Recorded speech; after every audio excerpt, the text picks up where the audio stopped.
Yay! More trig substitution. Yes. If I want to make a right triangle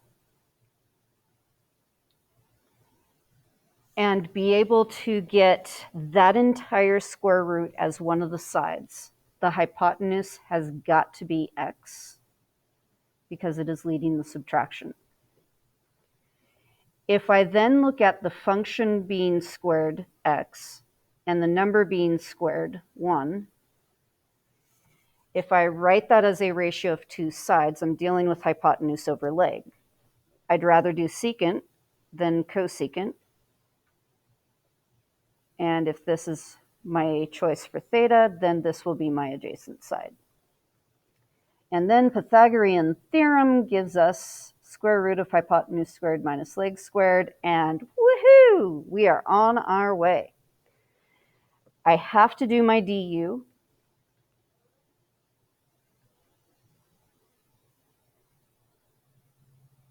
And it helps to say it out loud in full sentence. The derivative of secant is secant times tangent. Everybody.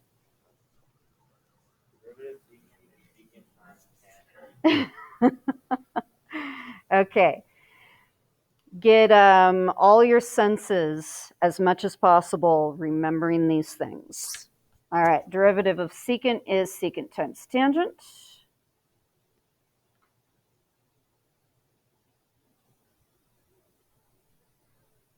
Times d theta, and then derivative of x is 1, and times dx. Now, this particular one, do you see anything really intriguing about the integrand and the triangle? That you have a side as in the equation too. If you look at that entire integrand and you look over at your triangle, do you see that that is literally just a single trig function? And if you don't see it, that's fine. There are so many ways you can get through these problems. But if I decide to do that, then I'm looking at opposite over hypotenuse. So that means sine theta is the entire integrand. And then my dx,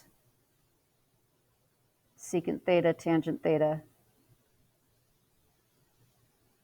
d theta.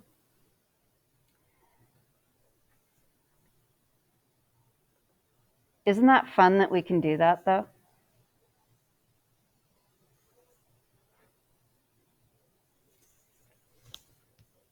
Now, from here, though, we need to figure out what we're dealing with in our trig integral.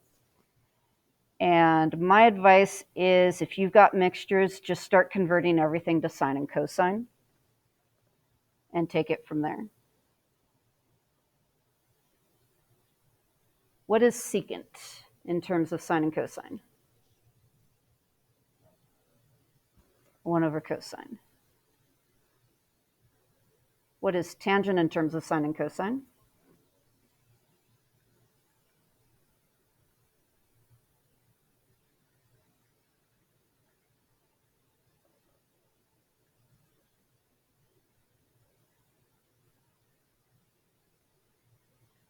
Now, if I were to go through the sine-cosine situation, this one is not looking good. Try to imagine if you brought in the half-angle identity for sine squared. You're going to then have a 2 theta angle, and in the denominator, either you've got to have a 2 theta and a theta, or a denominator with 2 terms, and you can't just nicely work with that.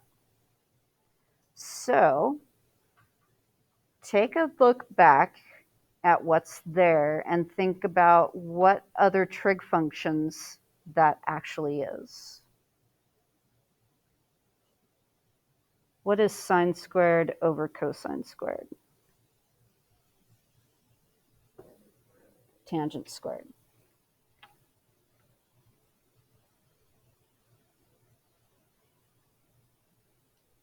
When tangent shows up with an even exponent, what options do we have? What do we want to do?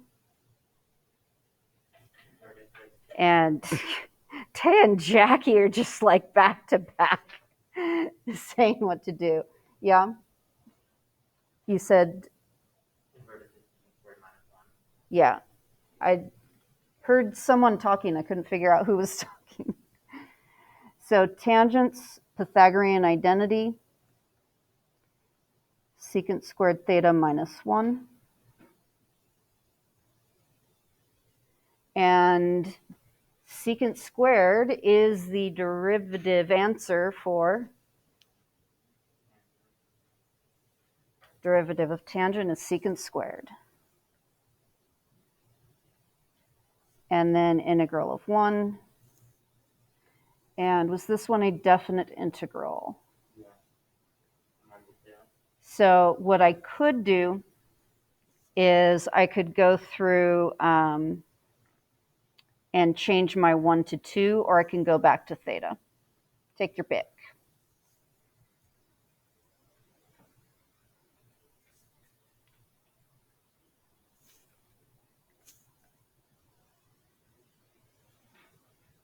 Should we go back to theta or convert the 1 to 2? Convert.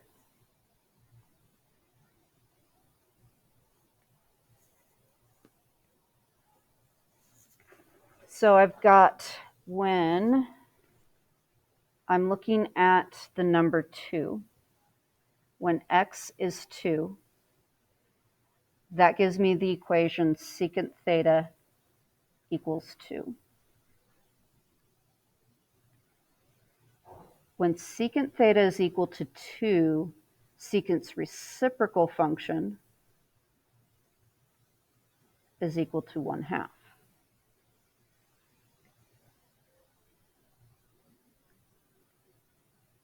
That was a terrible circle, but 1 over 2 root 2 over 2 root 3 over 2. And if I'm dealing with my inverse trig functions, I need to stay in quadrant 1 if I'm in quadrant 1. And that means pi over 3. So we are going to replace the top with a pi over 3.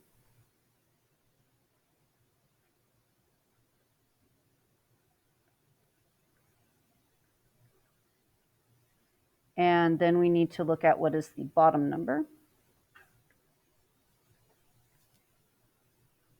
When x is equal to 1, I'm looking at secant theta. When is secant theta equal to 1? And it's equal to 1 when its reciprocal is 1, when is cosine 1?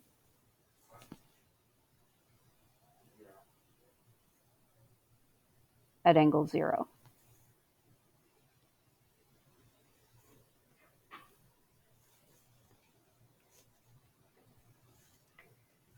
And now we can plug it in and not go back to the x. But we've got to remember, what is the tangent of pi over 3?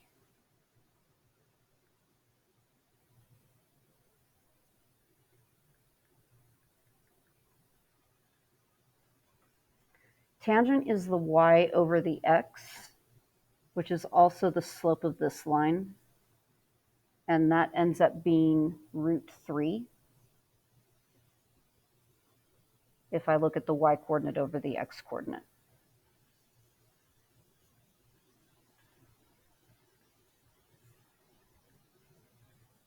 When I go to plug the 0 in, what is the tangent of 0 degrees or 0 radians? 0.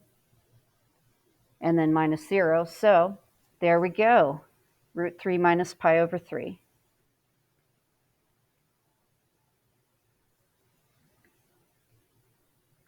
Woohoo! How much fun was that? All right. Number 8 is our next problem.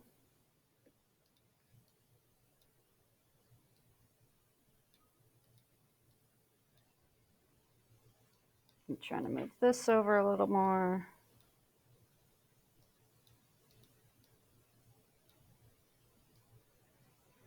So first thing is, which trig function do we want to use for number 8?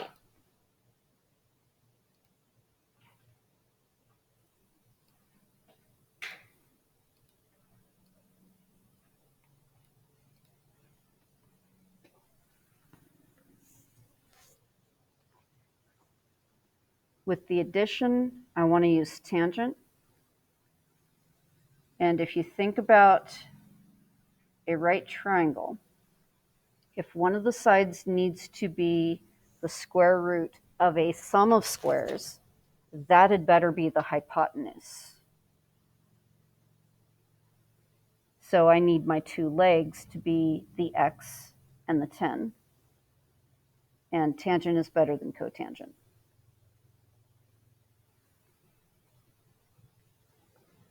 I've got to do my du. So derivative of tangent. Everyone, derivative of tangent? Secant squared.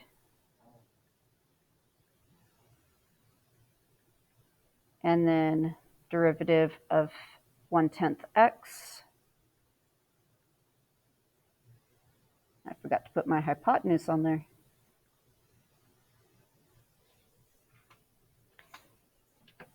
Now there are different ways that I can cope with changing the variables.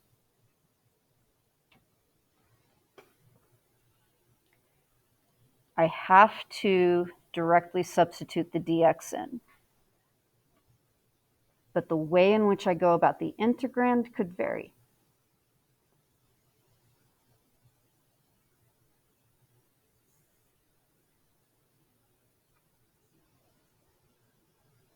You know, one interesting thing we could do is we have a side x along with that square root side. So if I split this up and make this an x squared times x,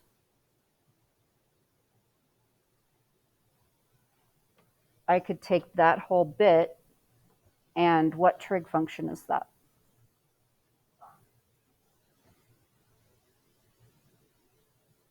So I have the integral of x squared times sine times dx. Dx is 10 times secant squared theta.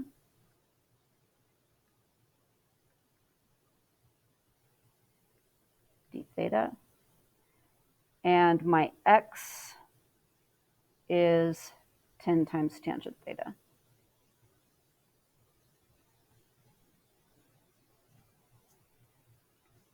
And that's going to give me a 10 squared and another 10. And then I have a tangent squared, a sine, and a secant squared. What do you think we should do with the sine?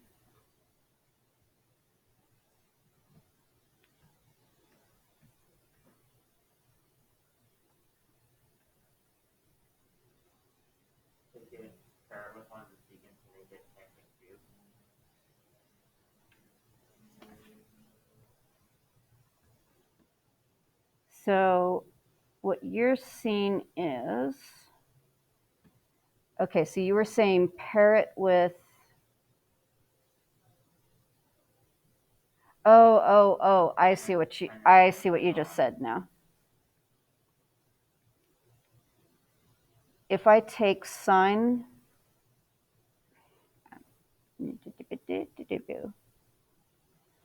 and I multiply it by one of the secants,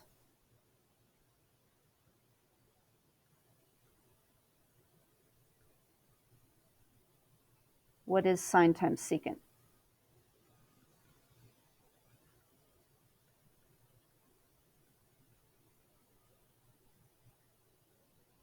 A tangent. Oh.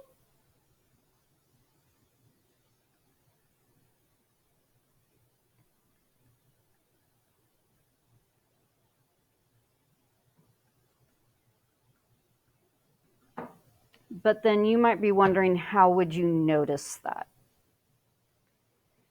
And let me just kind of go back and talk about if you do end up converting everything to sine and cosine.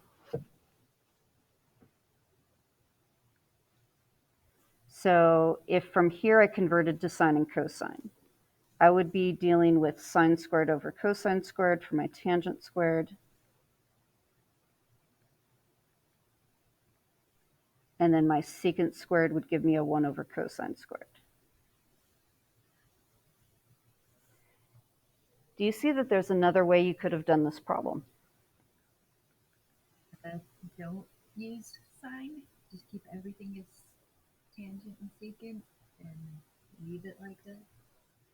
There's so many ways to do this problem, actually. Well, a couple of ways to do this problem. Well, when you started, you set it up with the when you're like looking at the triangle and you use the sine. Yeah. You would set it up instead of doing it that fancy way and just doing the numerator. Right.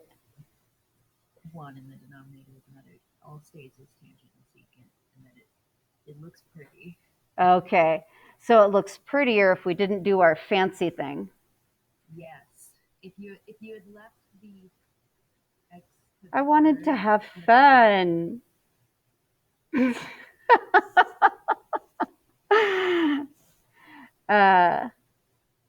So if I had done the x cubed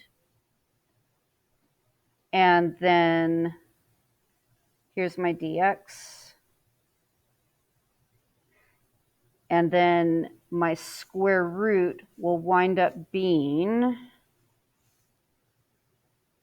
10 multiplied by a secant theta. And then that would have come up with this a little bit faster.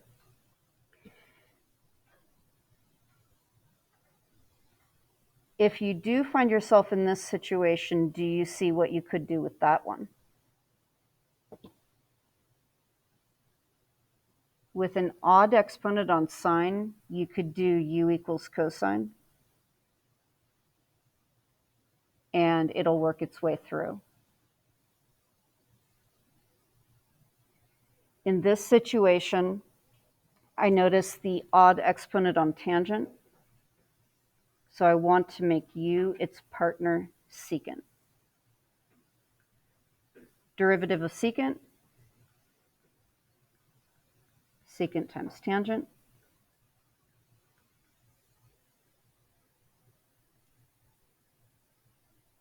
And then I'm going to pull aside that secant and one of the 3 tangents. That'll leave me with a tangent squared.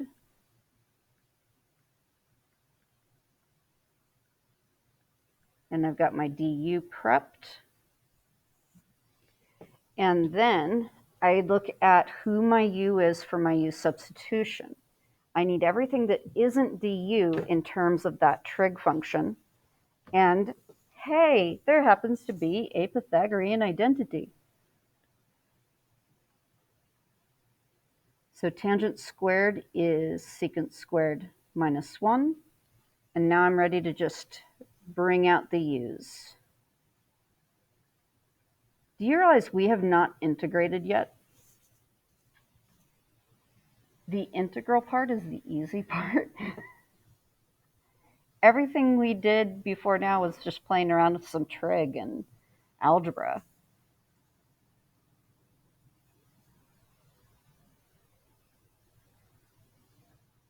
And then just make sure you go back to the original variable. And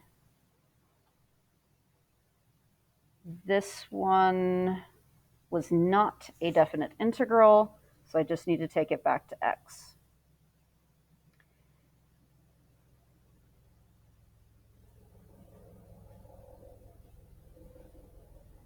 Now, the u was secant theta.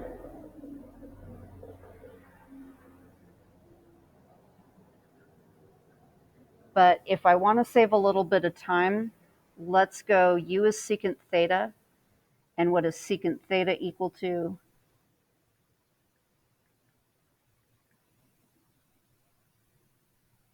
the square root, the hypotenuse over adjacent.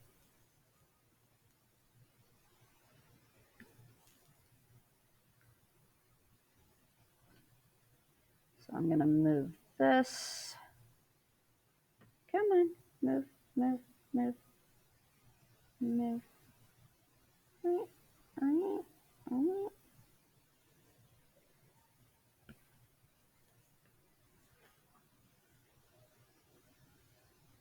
Oh, that's just hideous.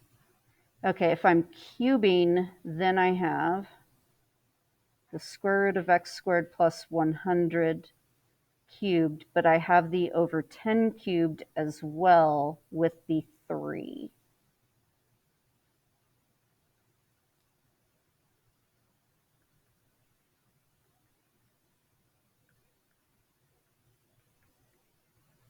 Yay! We solved an integral. Was that a fun puzzle?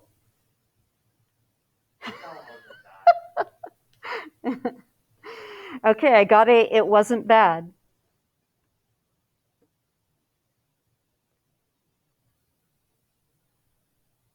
And then third problem.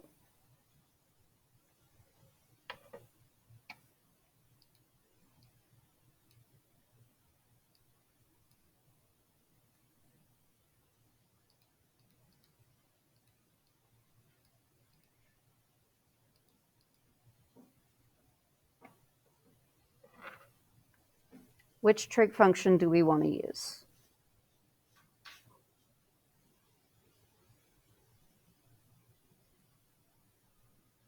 Yep, we want to use sine.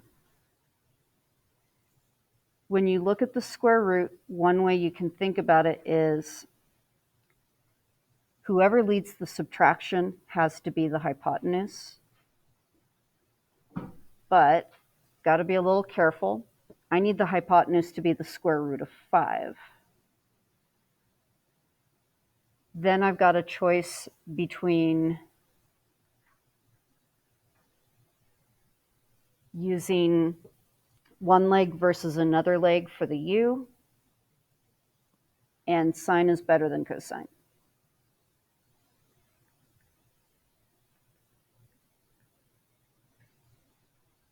Using Pythagorean theorem, I have the square root of the hypotenuse squared minus the leg squared. Yay! Now it is derivative time. Derivative of sine.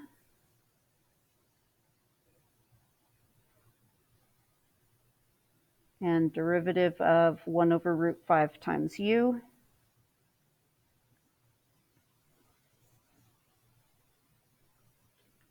I have to substitute into the du. And then from there, I can look at if I replace both of these u's with root 5 times sine theta.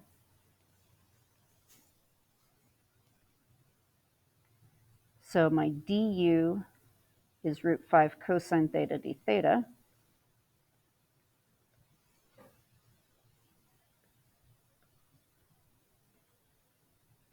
My first u,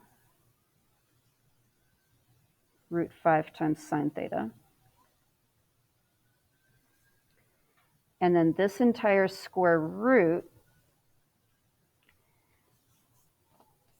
if I think about plugging into this u, root 5 times sine theta, perhaps you see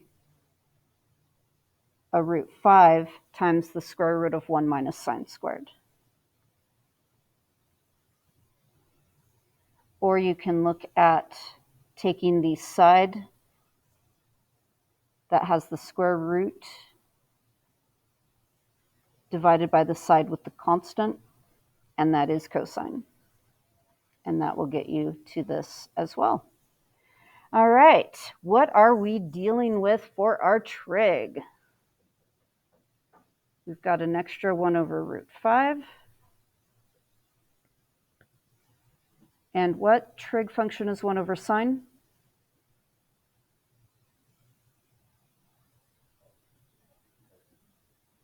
cosecant. So now the big question is, do you remember the integral of cosecant? Is that negative natural log of cotangent plus cosecant? That works. And I'm going to go over to here. This is the easiest way to remember. These are the easier formulas to remember for the 6 trig functions. And if you take a look at it, whenever the answer is a co, it's negative.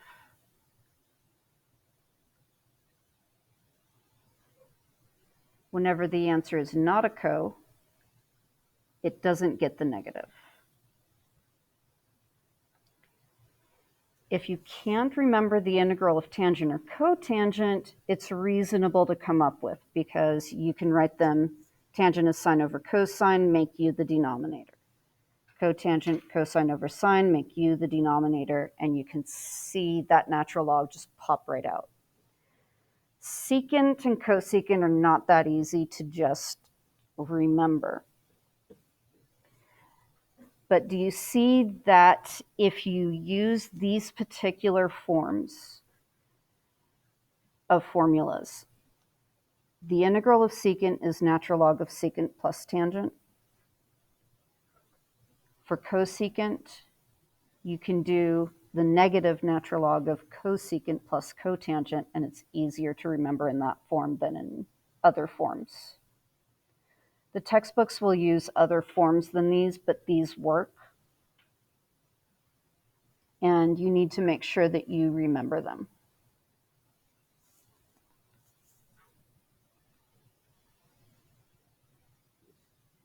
So I'm getting natural log negative cosecant plus cotangent. I might get a slightly different looking answer than the textbook answer, but it will still be correct. And anytime you're not sure whether your answer and the textbook answer are the same, one thing you could do is just graph both functions. And as long as they are only vertical shifts of each other, they are the same thing. Yeah. Where did the 1 over root 5 come from? I think I missed that. Did I put in too many root 5s?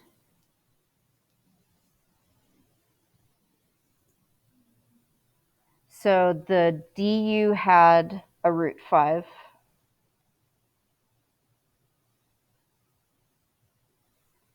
And then, Oh, yeah, I see. Yeah.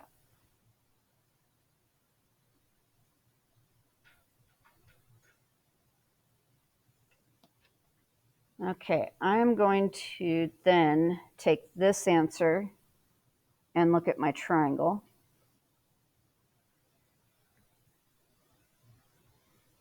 Negative 1 over root 5 times the natural log of cosecant. Cosecant is sine's reciprocal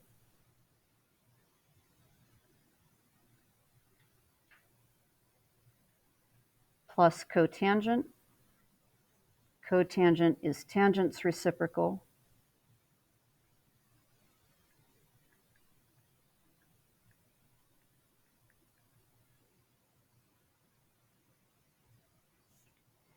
and we can play with this.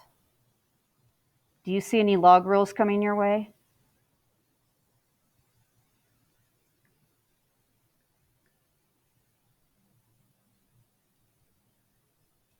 Because I can write this as